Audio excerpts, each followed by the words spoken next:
Hi everybody, and welcome to today's video.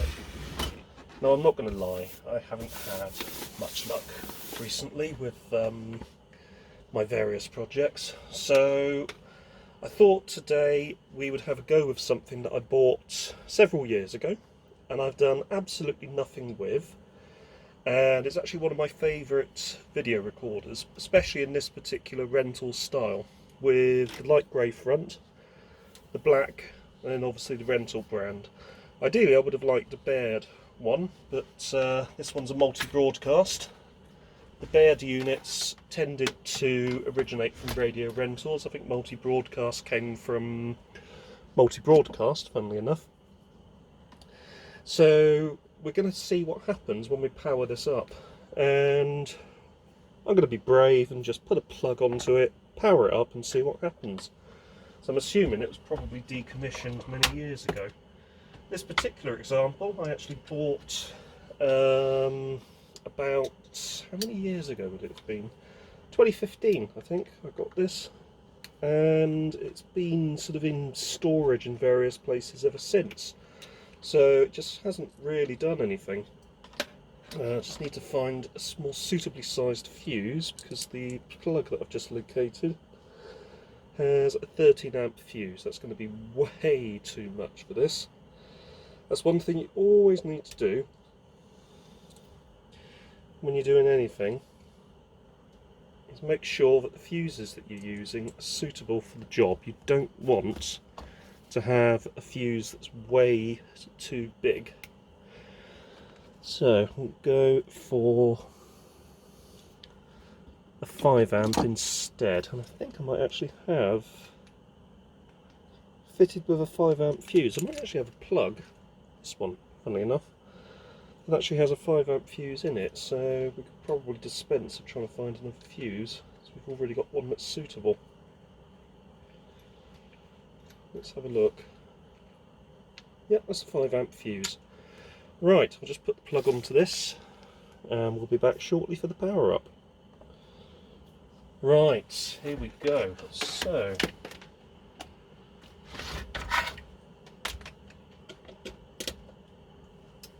it's plugged in and switched on, and oh, it is on. The clock is very, very faint, which I think could be a diode problem, or just a problem with the, oh no, actually no, sorry, if the diode has failed you won't get any clock display at all. If you get a clock display, it could just be because this panel hasn't been used for a long time. So Dolby noise reduction is currently switched in, so let's turn that off. Let's find a cassette that I don't mind ruining. Sure, I've got one in here. I seem to have every other format bar VHS at the moment. Video 2000, Betamax, enough. Oh, where are we? This one will have to do.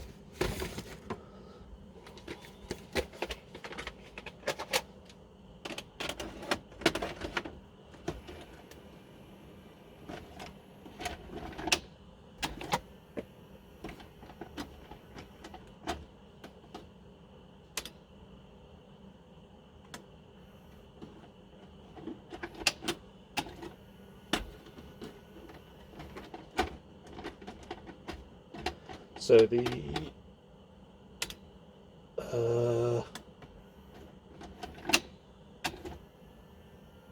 yeah, so that doesn't like accepting the cassette. Excuse me, let's get the lid off and have a look.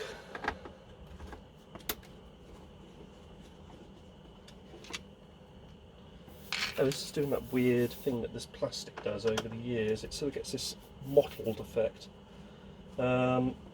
which you can sort of polish out if you use a cutting compound like G3.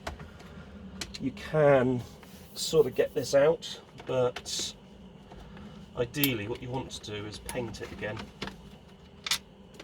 So we need to find this sort of colour. It's very similar actually to Austin Rover's Gunmetal Grey Metallic, although I don't think this... Oh, it is a metallic finish. Just trying to think of other colours that might be more readily available. I think there are some more modern cars painted in this colour. I think G315 series has got one in this, is available in this colour, funny enough. Right, here we are. So this is the loading belt, which is, or rather, sorry, the cassette loading belt, as in not the lacing belt, but the loading belt for getting it in to the machine. So let's see what it does.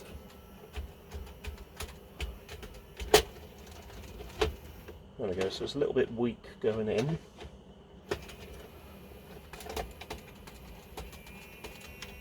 It's actually these rollers, I think, might be the weakest point.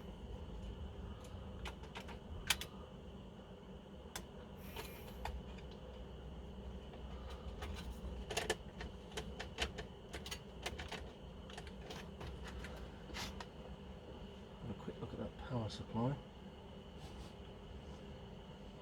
Yeah, it's not making any burning smells, that's always good.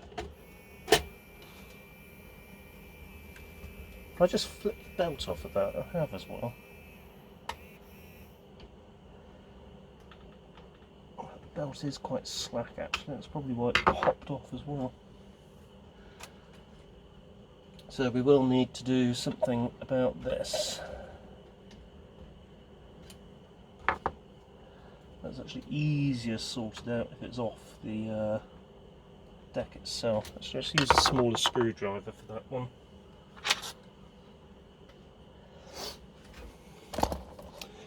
Actually get more in on the action as well. There you go. So there you can actually see where I've accidentally popped it off. There we are, it's back on, but yeah, that belt is very, very slack.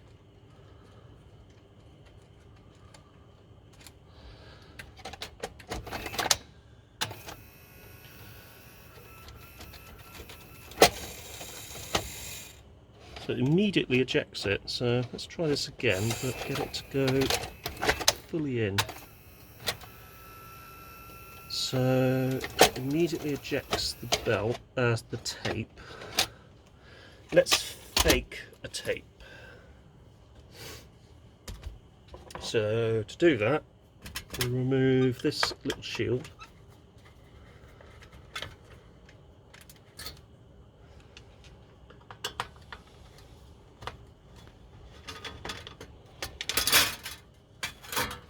There we go.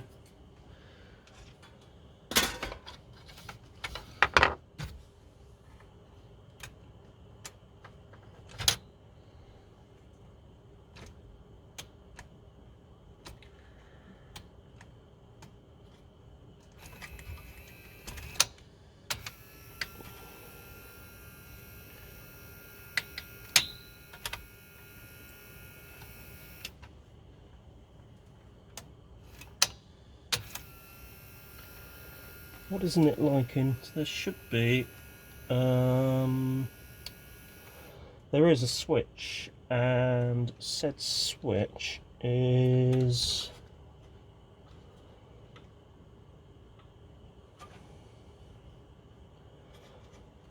God, it's been a while since I've been inside one of these decks, actually.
manually get it fully engaged.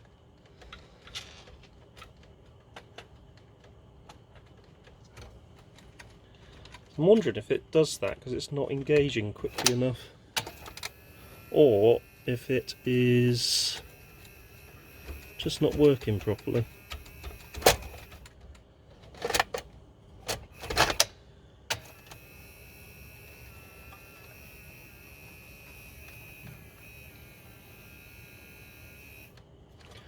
So to be fully engaged is this way.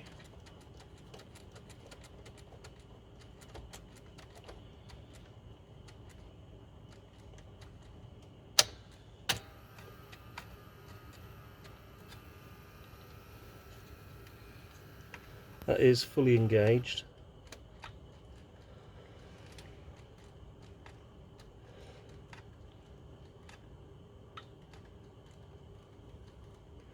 And it should trigger a solenoid, which will then,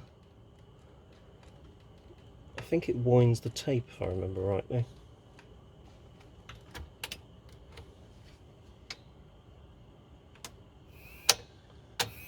Yeah, there you go, so it should wind the tape back, but what it's trying to do is it's ejecting straight away. So that says to me several things. There could be a dodgy belt underneath, and I'll be honest with you, that's probably going to be the first thing that we'll check. So with these machines, rather than diving straight in and expecting the worst, start with the basics. So the basics is belts.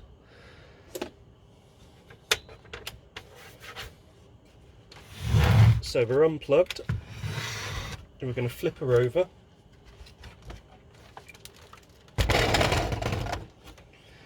Get the base off and check the belts. I bet you they are going to be stretched and ruined beyond belief.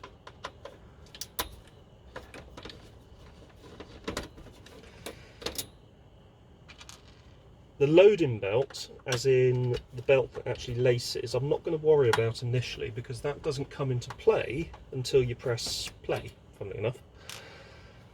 So we'll park that one for a second because they're always a bit of a pain to change.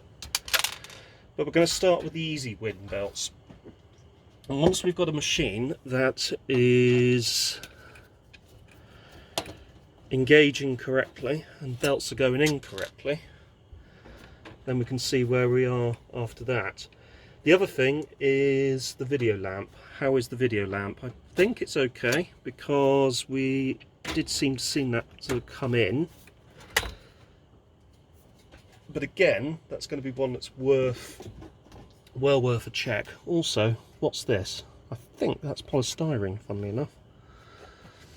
And oh yeah, I remember this now. You've got to take the front panel off as well.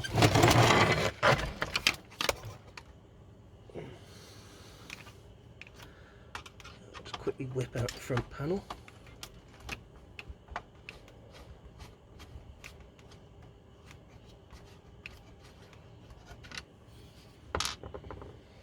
So clip, clip, clip, clip.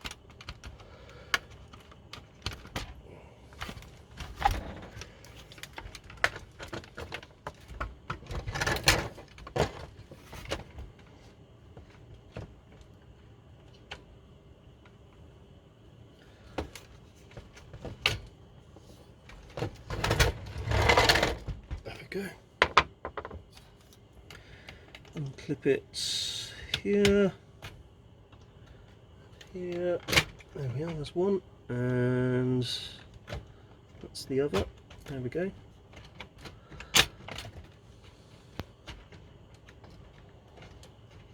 Oh yes, knobs, so, that one, that one. That's the tracking slow-mo knobs, and the one that switches us from TV to radio.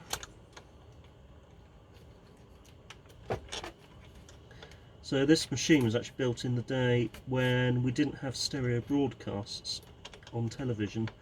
We had what was called simulcast, so simultaneous casting, broadcasting effectively. And what that would mean is you would have, say, one particular memorable event was Live Aid in 1984. So Live Aid was broadcast on television, but it was also broadcast on radio as well. So you had the same sound coming out on the radio as you did on TV, except the sound on radio, especially on FM, was in stereo. So VCRs like this had a feature where you could take the audio input from your radio, feed it into the audio in, which is the DIN sockets on the back, switch it to radio, so record audio select would be radio, and at that point you would be recording TV via the RF, but the sound would be dubbed from audio in effectively. It's not really much use now unless you want to dub sound from a different audio source, which you can sort of still do effectively. Just remembered I didn't actually need to remove any of those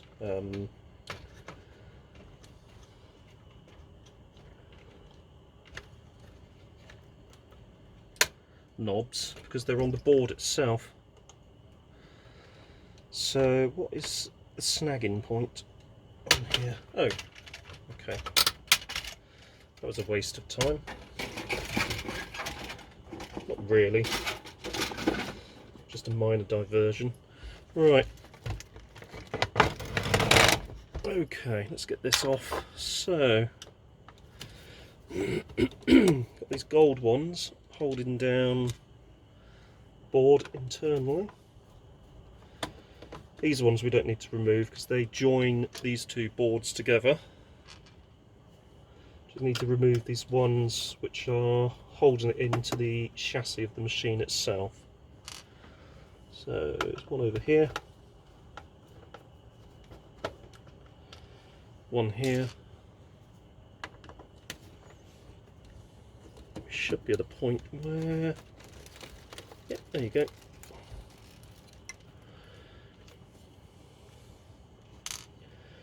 And immediately, there you go, look at this flat belt here.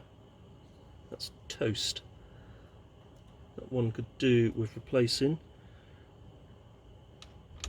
That's surprisingly tight, so I don't know how good that one will be, but that could be interesting.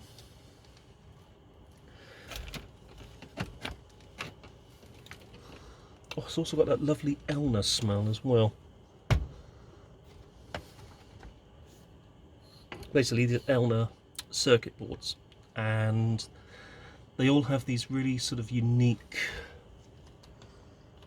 smells.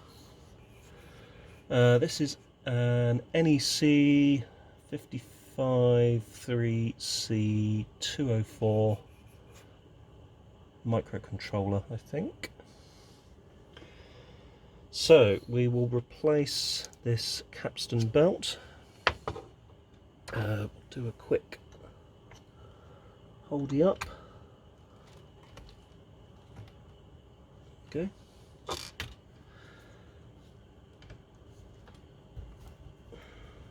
So we'll start with this.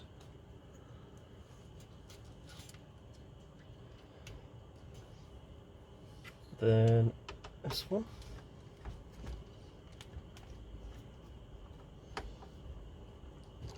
So this is the capstan drive belt. That's the motor.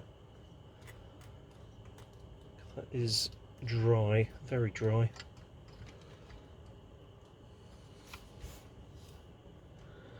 So I'll take this one off. There we go.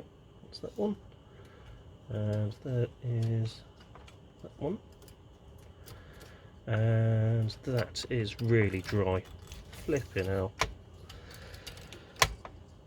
These belts go one of two ways. They either become like this, where they are just very dry and easily snappable, or they turn into that disgusting goo, which is just awful. Now, I think at some point I did buy a load of service kits for these, so that's too big. Let's see what I've got flat belt wise. I do have a load of video lamps for these as well, as I bought a load in bulk a few years ago.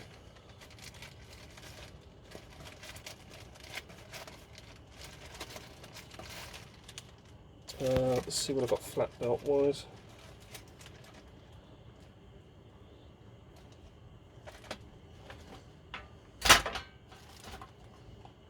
Okay, I've got this one.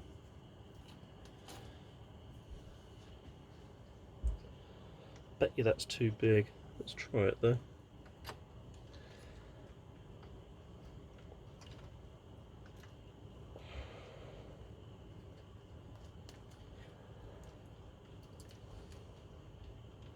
Just realised there's something else I need to do, which we will do in a moment once I've just tested the size of this one, which is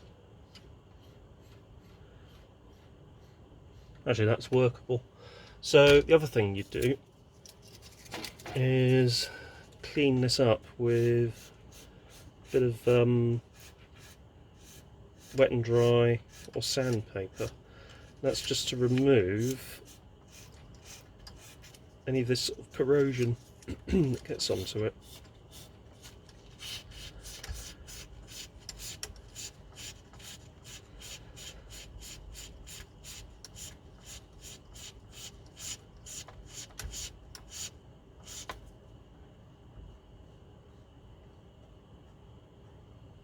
There we are. Smoother. A lot smoother. Right, now we need this one. So that's a small belt. That's too big. You need something a little bit smaller.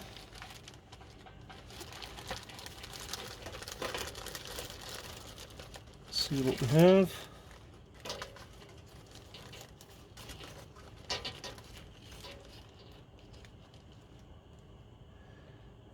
Is this one or two belts that I'm looking at? That is, there's two belts. There we go. Sometimes when you have these belts packed for a while, you get to a point where you've got what looks like one belt, but it's actually two, because it's sort of looped over in such a way that it looks like a single belt, but in actual fact it's two, which is really annoying. Right, come on, in you get. There you go, you're in. No, you're not. Oh, that looks a bit rubbish. Let's borrow this one.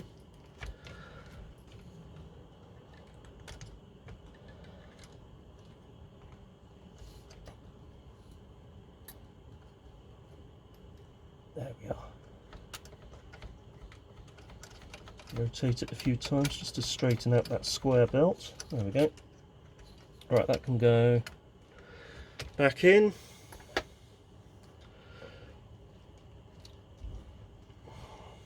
Screwdriver. There it is. Right, with these I always put the screw in first, like so. Put the screwdriver on top, and then start to screw it in, but not too far, because I want to do the same on this side. So screw, screw, take the screwdriver out of your hand, because that just makes your life a lot more difficult. screw in there, then here in, yeah, botheration. So, screw in and top and tighten and there and here. Little quick clean of those reed switches. There's one here.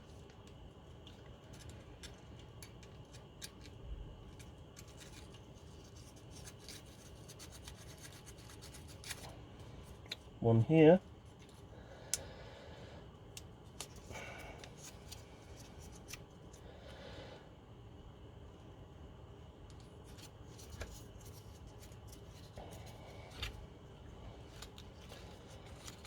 That one's easier looked at and clean. There you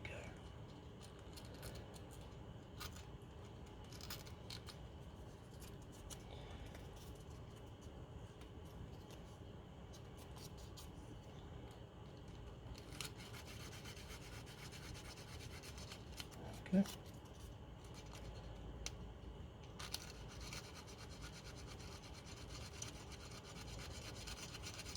There we go. This is a different motor design as well. So on other decks like this has actually been a completely different metal cased motor. So that's interesting. Right. So these are the two main belts that you need to replace. Actually 3 if you count this one. We're not going to do this one yet, as I say, because this won't come into play until you start trying to play a cassette. So we'll put this back down.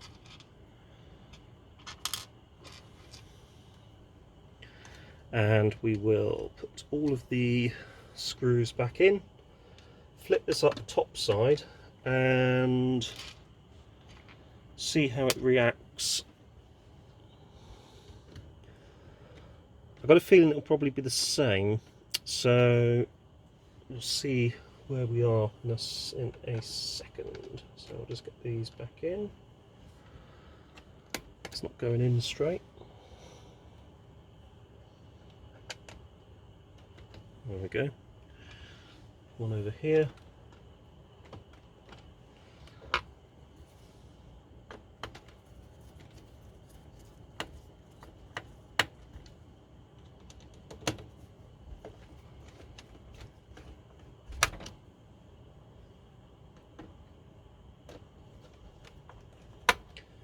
One here, I'm sorry, one here,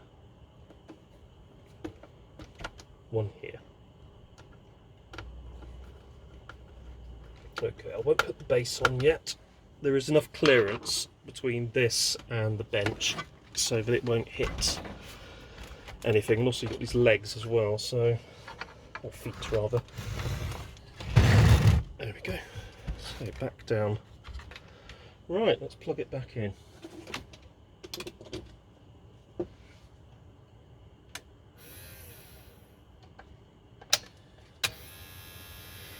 Yeah, so it immediately tries to eject.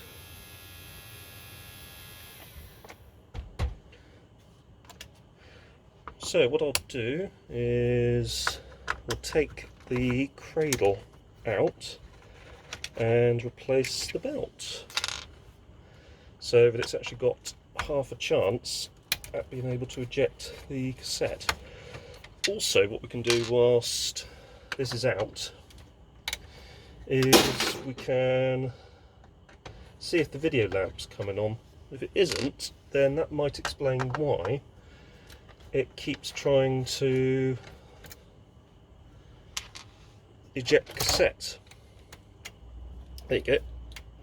And that's now out. So if I turn this back on,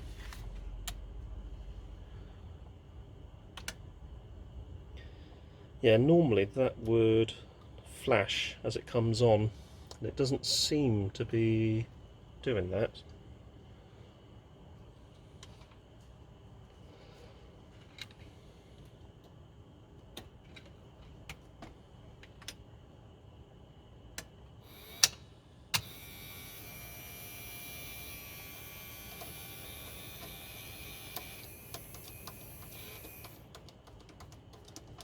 There we go, let's get this back out.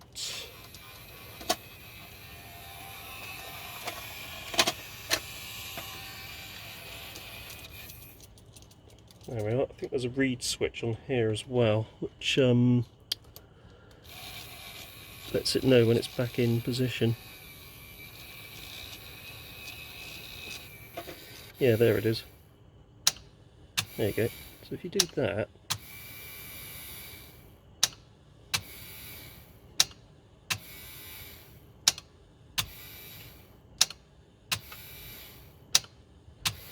yeah, the lamp isn't coming on, so if I turn that off,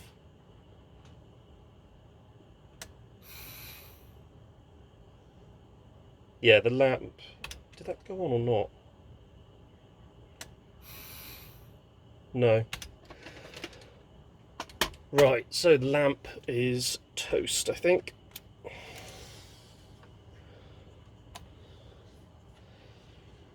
So this one, that normally has a circlip on the bottom, or does it? I thought it did, to be honest. You've got the circlip up top. Oh, sorry, yes, it's there. It's sort of midway. It's a bit weird, this one. It's actually sort of midway. If I focus, come out a little bit, and focus again, it's here. So you've actually got to take it off midway up its run.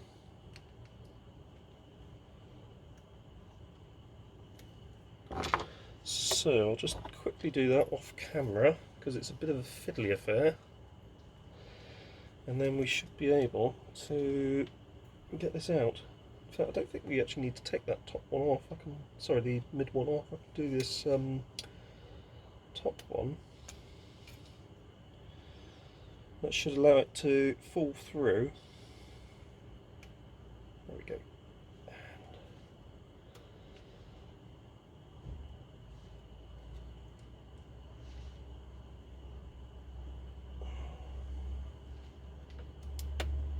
Done it, I think. Yes.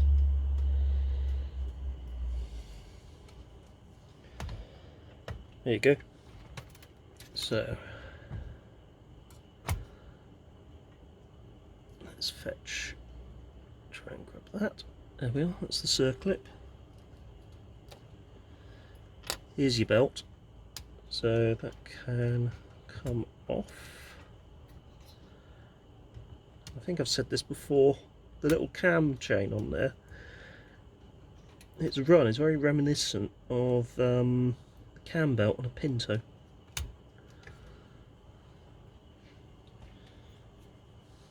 Except there's no distributor drive in the way. A couple of washers, need to go back in, over, like so, there we go.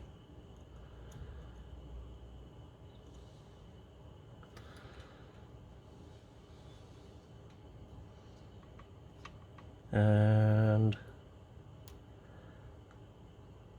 there you go, that's on. There we are.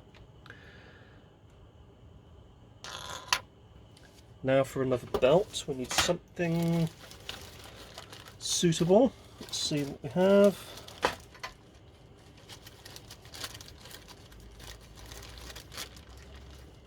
Also, whilst I'm in here, I'll grab out one of those video lamps as well.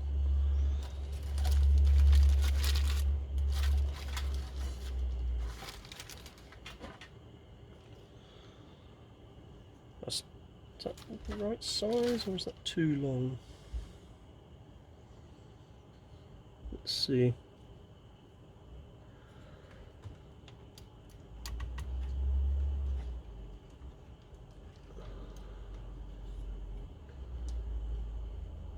Too long.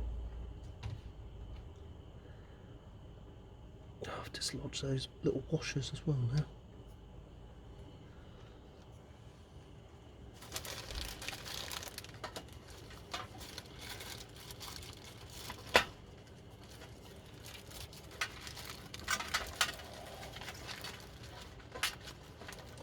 I have this sinking feeling I don't have a single belt that's the right thickness. I don't like doing this, but I'm going to double up with a pair of smaller square belts until I've got a belt of the right thickness in. I think in some earlier videos that I've done, I've actually used a vernier calipers to measure the thickness of one of the square belts, and then use those values to go and find some. Generic audio belts are fine as long as they are the right sort of length and the right sort of thickness as well. You don't need to worry too much if they were not originally intended for this particular JVC Thorn EMI deck. This is a JVC 7650 if I remember rightly. The long play version is a 7655, and I've actually got a Ferguson version and an ITT badged version. The ITT lives with my Bang & Olufsen up in the bedroom.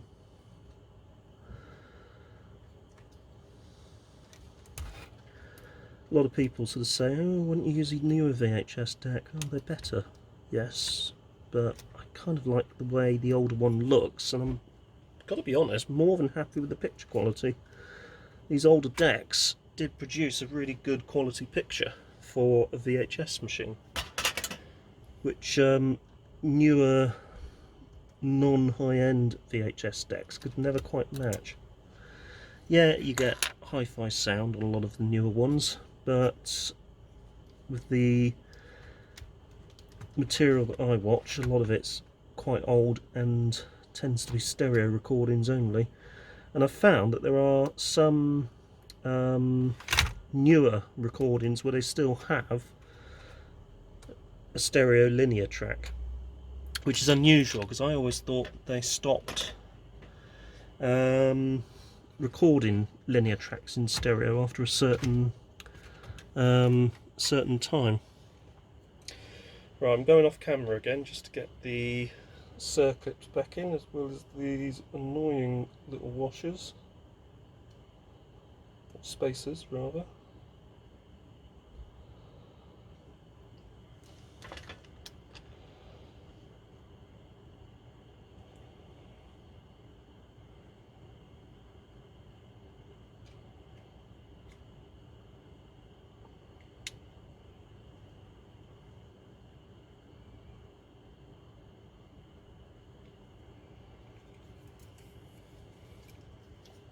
Right, that's in.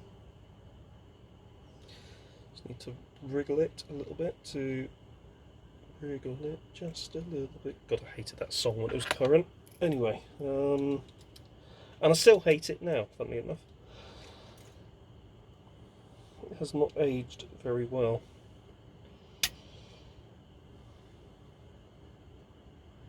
There are some 90s tracks that have aged fantastically well, and are actually better now than they were when they were new. Right, where did I put that circlip? I think I put it on the table. There it is. So this is going to be tricky.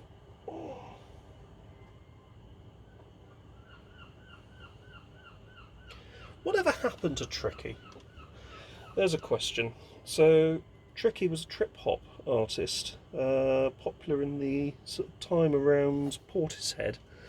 He originated from Knoll West in Bristol,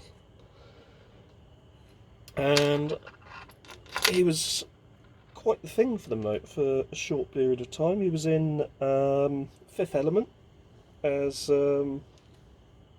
actually in an acting role, and he released a number of albums. I used to have one of his albums. I don't know where it went. I seem to have lost it when I was younger. But he seemed to sort of vanish. I think he probably... I don't know what happened to him, actually. But yeah. Another word Music Association.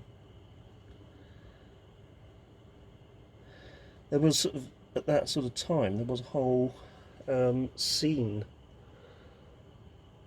in Bristol of a number of sort of trip hop groups. Some made it big, like Portishead and Tricky. Some didn't make it as big, but they're still really good. So there was one group called Monk and Canatella who was signed to the Cup of Tea Records label, which was a Bristol based label. I think there was Grantby. All sort of music I sort of grew up with, because I didn't really go for the mainstream stuff when I was younger, and it was either 70s, 80s, or this alternative music from sort of the Bristol scene.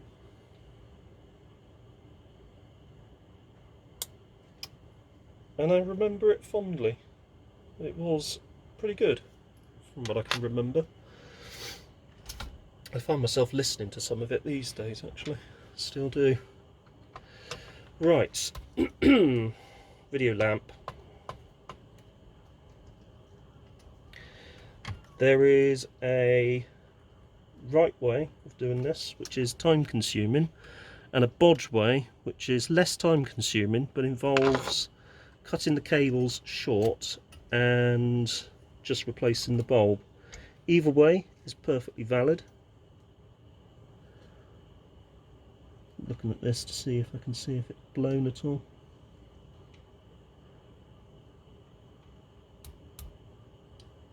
Yeah, I've got a feeling that has, actually. So this goes all the way down underneath. So I'll need to flip this over again and flip up the boards.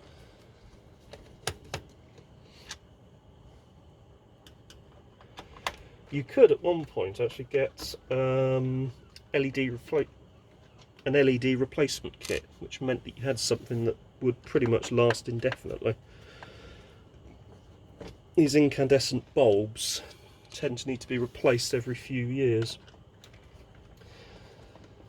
You do get the special kits made up. You can find these bulbs in car instrument clusters or older car instrument clusters. A lot of instrument clusters now use LEDs or are completely LED or LCD rather.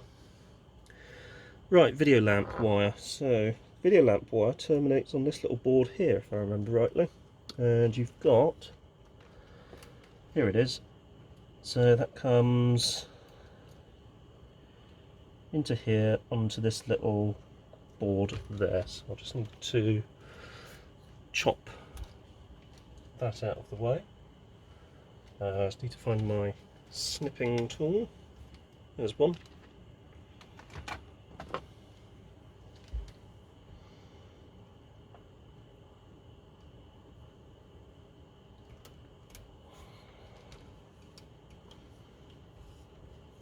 There we go. And it's held in by this little coil piece of metal cable management, which is attached to the side of the deck. You have to kind of tease it like so. Once you have teased it, like this, it then becomes easier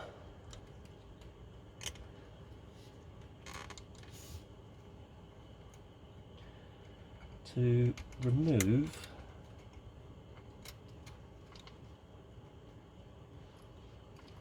the video lamp wiring, which is this little connector, this little daughter board here.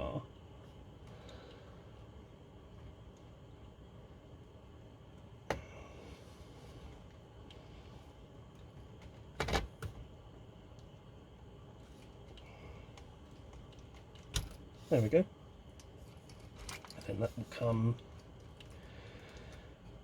out of here and then back down through the machine, so we can go top side to rescue the rest. There we go. Doink. There we go. Don't forget to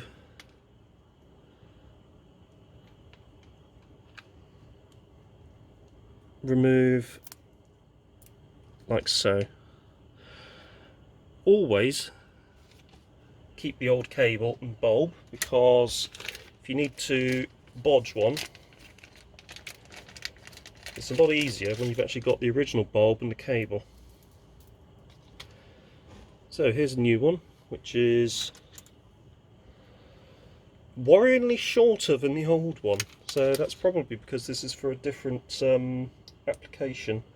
So we will see how far it goes into the machine. So that would have started on there.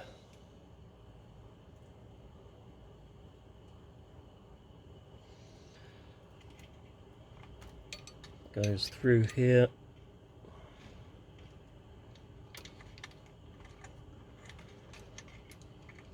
So it would be interesting to see just how much leeway we've actually got on this. Need to put it in its little cable management.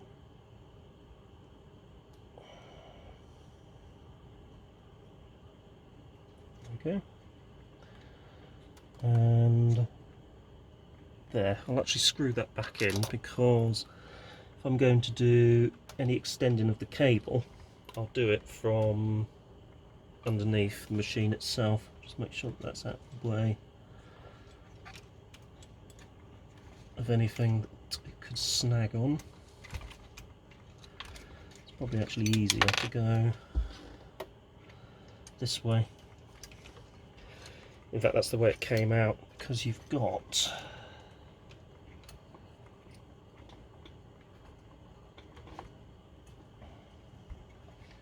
the cable management on there. So this is why you sometimes have to extend them, because this one would have been designed for a different JVC deck.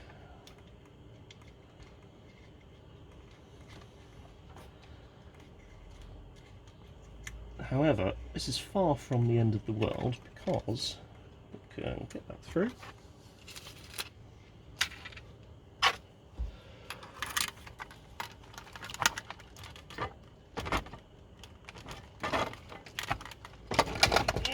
Put that back upright,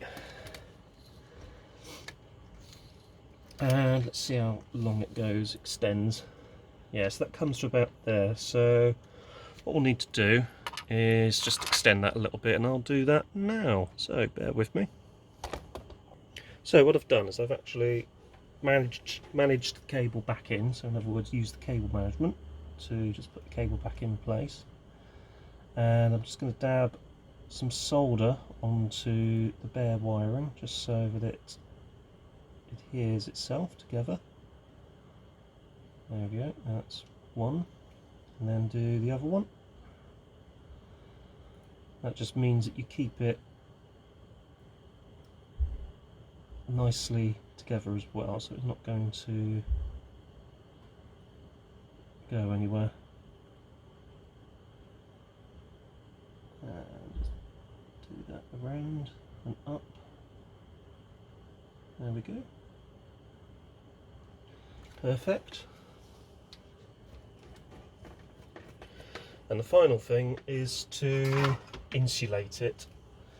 So the couple of ways: you can either use insulation tape, which will work, or you can use that wiring shrink wrap stuff.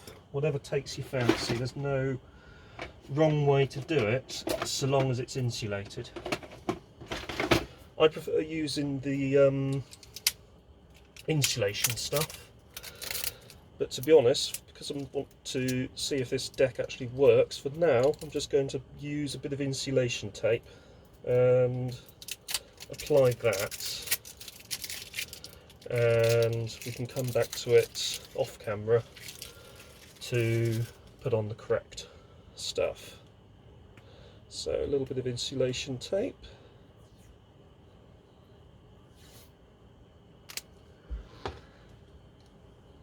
And we'll do this one.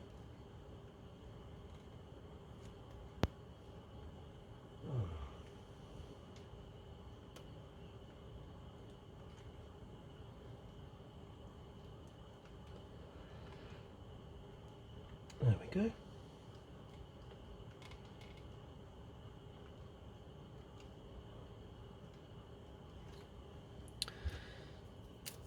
Really don't need that much because it's such a small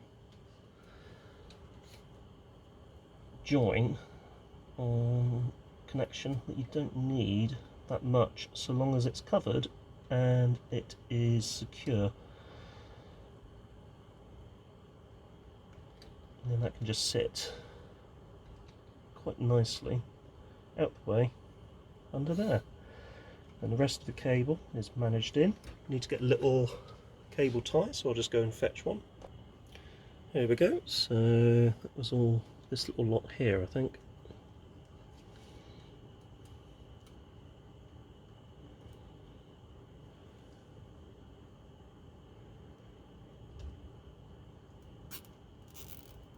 There we go.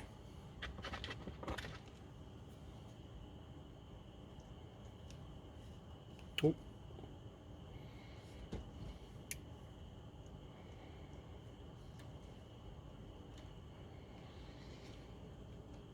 Come on, snip. There we go.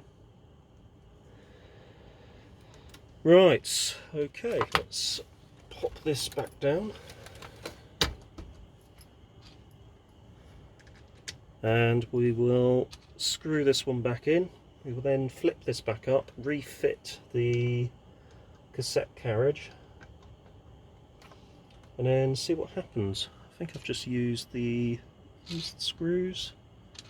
Yes, those are the right ones. Pop these back in.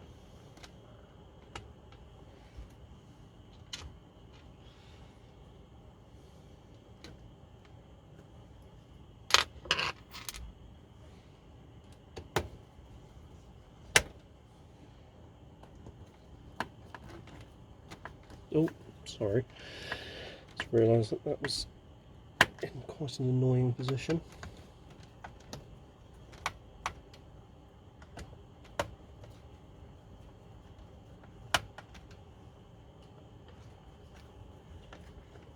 There we go.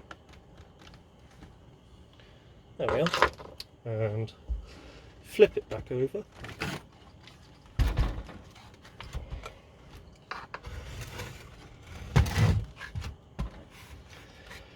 Refit the cradle.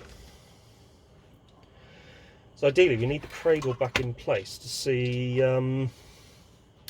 if these work, the spools. So here's our cradle, there is our connector.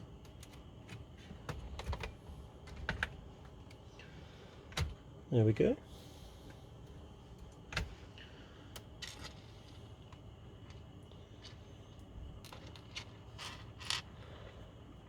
Oh, I'm just trying to remember which screws we need. 1, 2, 3, 4, these ones. There we go. Don't forget your static strap.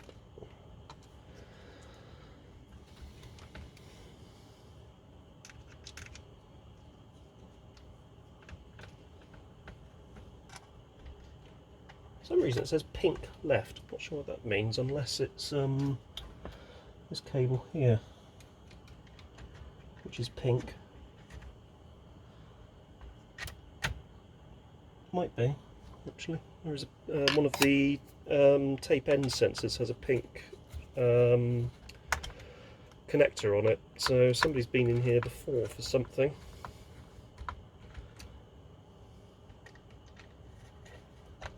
There we go. There we go. There we go. Right, let's plug it in.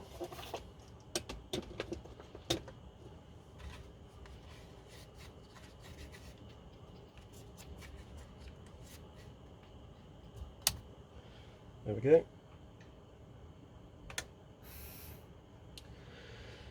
Cassette. Video lamp's now on. There you go. And rewind, which is one of these. I can't remember which one because the cover isn't on there anymore, but you can see the symbols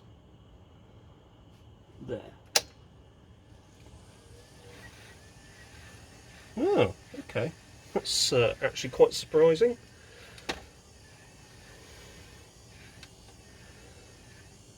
It is actually trying to do something. Now it's given up. Let's try fast forward.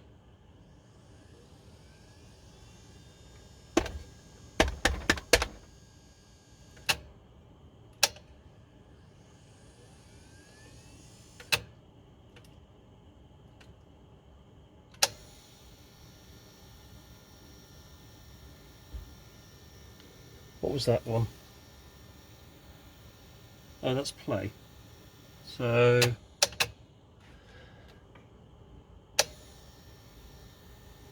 yeah, I'm going to need to replace the belt on that, which is irritating because I hate that job.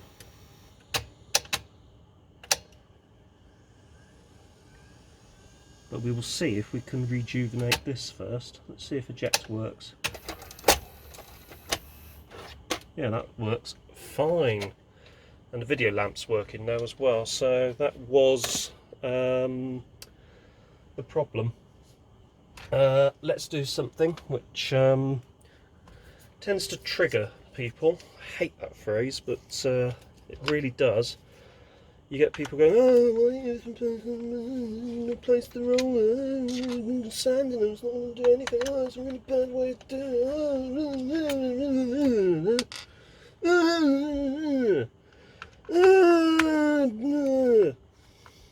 Is generally how it goes. And the answer is I do it for test purposes. The idlers are quite hard to get hold of these days, so I have to make do with what I've got, and sometimes you have to do things which may initially seem a little bit shady, such as this.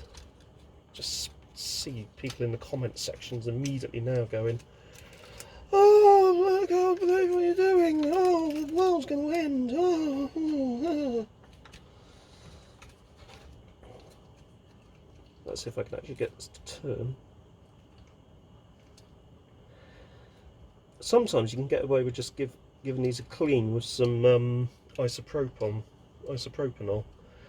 Sometimes you get really good results by doing exactly what I'm doing, by just roughing them up a little bit. Because there are two rubber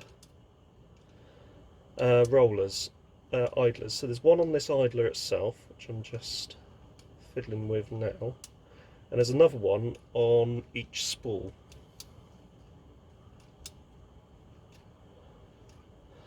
Also, something else I haven't done yet is lubricate anything, so we can leave that until we're at that point. Also, I haven't cleaned the take path. Again, that's something we can do once we've got the belt replaced on the loading motor. That's going to be a job for another day, because I've been doing this one for long enough today. And we've got it quite a long way already, so quite pleased with the progress so far.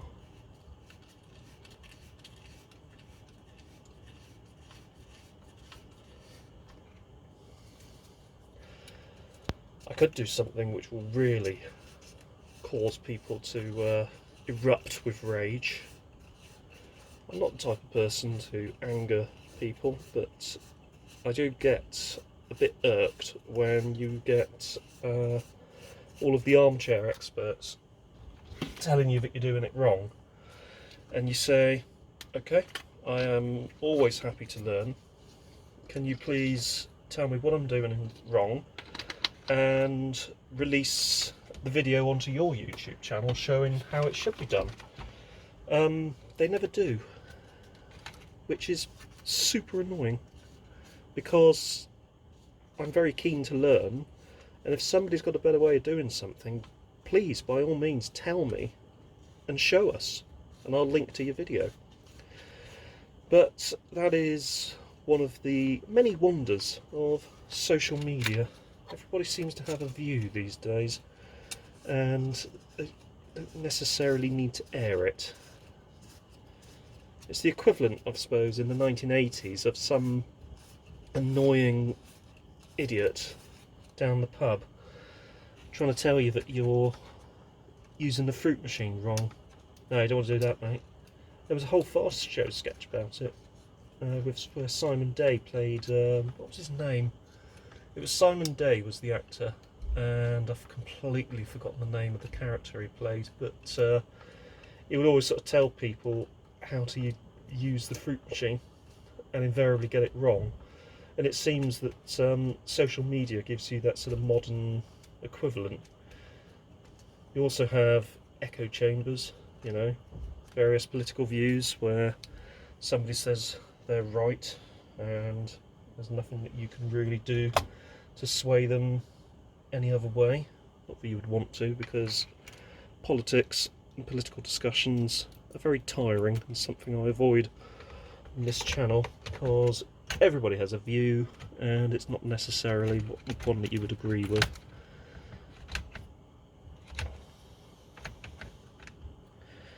Which is why, as I say, I keep politics very much out of anything, any of the content of this channel.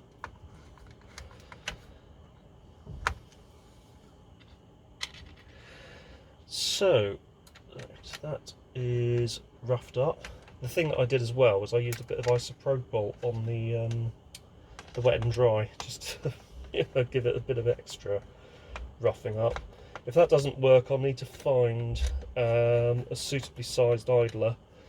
You can reverse the idler, which will turn it inside out, which doesn't work very well because the idler has got itself accustomed to a particular shape, and if you try turning it inside out, you end up with a surface that's slightly concave. It doesn't work very well. Right, there we go. So video lamp is on, tape is in, let's fast forward.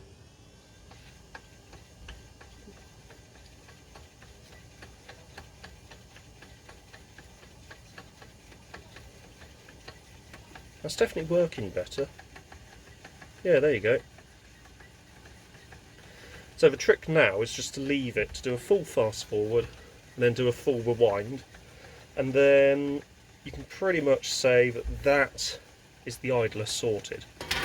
Now, one thing I will do is I will grab some paper, of which there is some in my pad here. And whilst that's doing its fast forward rewinding, I'll grab some isopropyl. Probably saying that wrong, to be honest with you. Isopropanol. So I'll grab some isopropanol, and I'll give the head drum a bit of a spruce, bit of a spruce up. Here we go. Got so much cap comes off of it. Actually, this is one of the comments I had, which was actually very useful. I think it was from somebody that was an ex-engineer.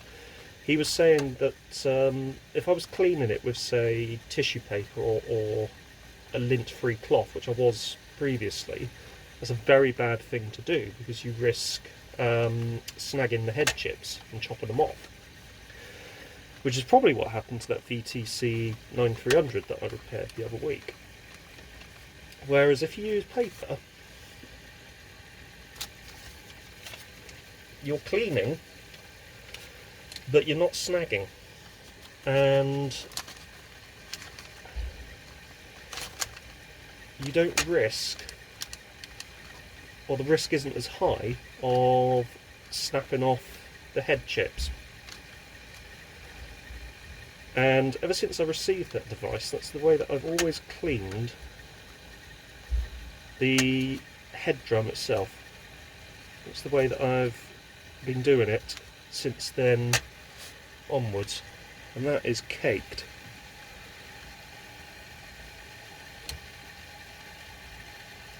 It'd be interesting to see how that actually ends up. However, for the minute, I'm not actually going to be playing the cassette, so I'm just going to put this back together. Let me remind myself. Yeah, that's the correct way. So that one and there, and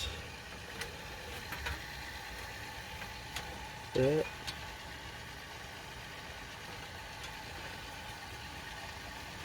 Whenever you're doing anything with a video recorder, never be tempted to take these out and forget to put them back in. They're there for a reason. And that's there. So that was actually not stopping right at the end. It might be because it wasn't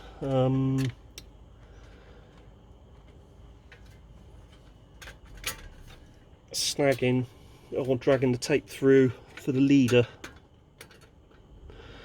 properly. So it may have just got to the end and then that was it, couldn't go any further. So I'll just put this back in place.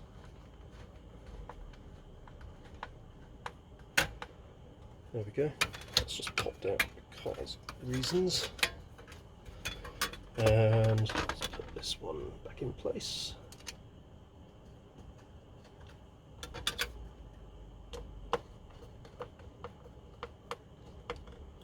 Right, now for the rewind.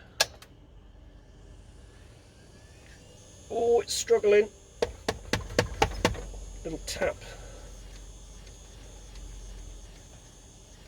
Come on. Oh, what's a nice noise.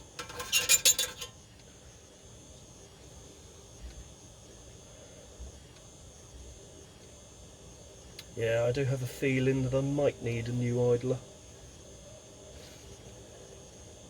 because that one is struggling.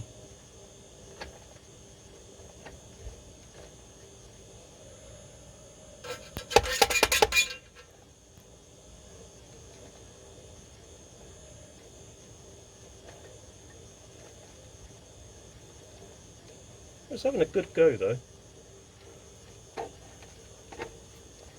wonder if it's the tape position. Sometimes you find that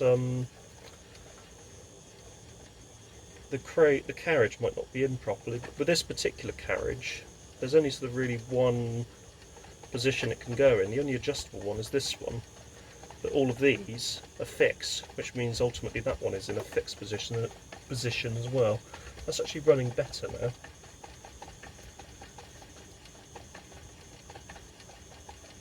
It's not perfect, but it's not terrible either, and the counter's going. Also, that vacuum fluorescent display is a lot healthier as well.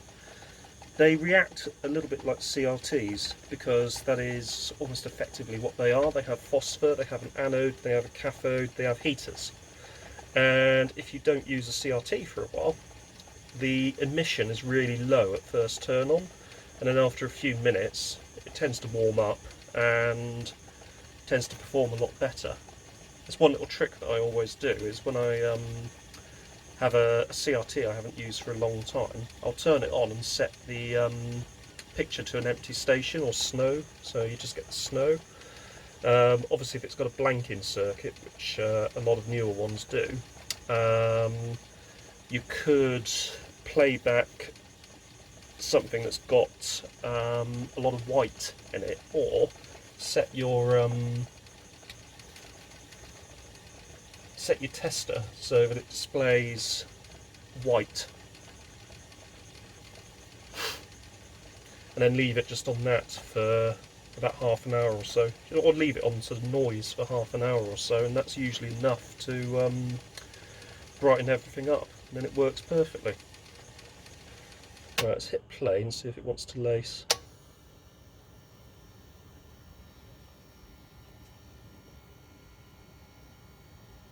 No, I would expect the head to start spinning unless, oh, no, I don't think the head will start spinning until the arms come out, and then at that point there's a micro switch that's activated, head fires up, away you go.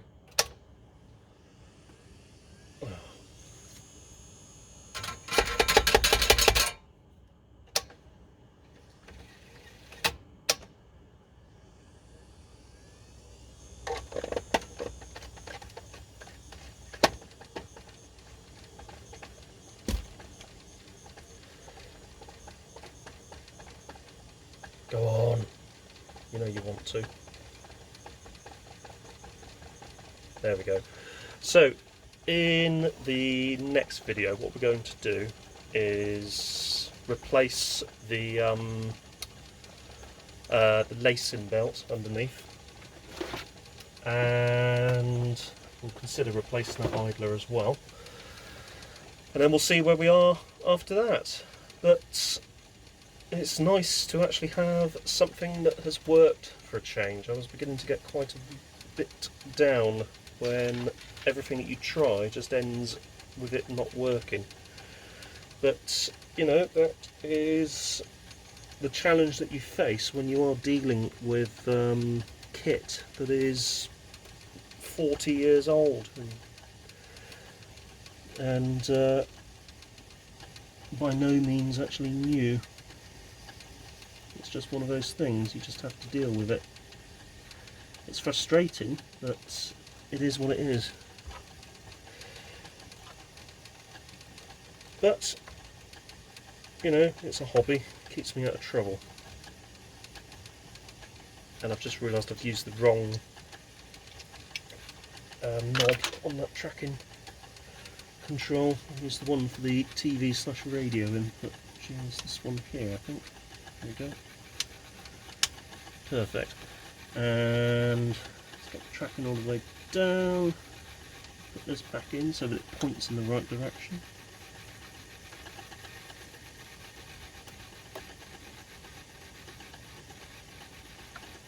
Excellent.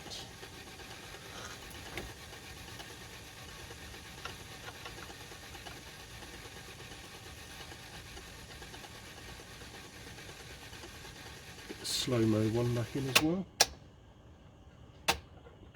There we go.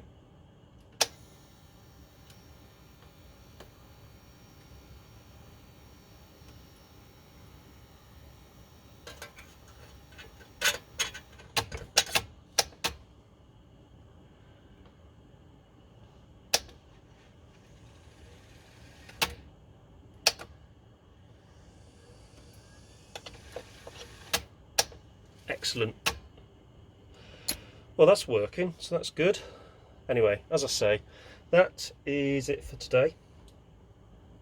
Let's just eject the cassette. There we go.